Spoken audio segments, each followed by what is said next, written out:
Hello everyone. Summer అంటే మామిడిపళ్ళు మాత్రమే కాదు, మా పలాస ఫేమస్ జీడిపళ్ళు కూడా.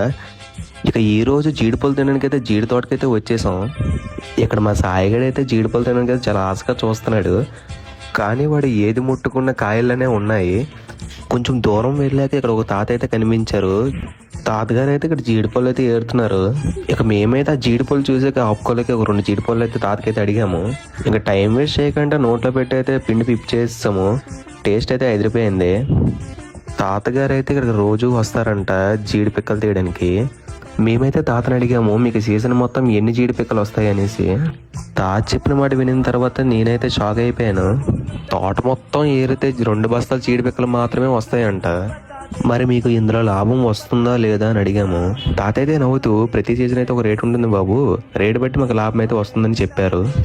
ఇక్కడైతే చాలా జీడిపళ్ళు వేస్ట్గా పడున్నాయి. వీటిని ఏమైనా చేస్తే బాగున్ను. ఏం చేయాలనేది కామెంట్లు అయితే చెప్పండి. మేమైతే ఇంటికి పోతున్నాం. బాయ్.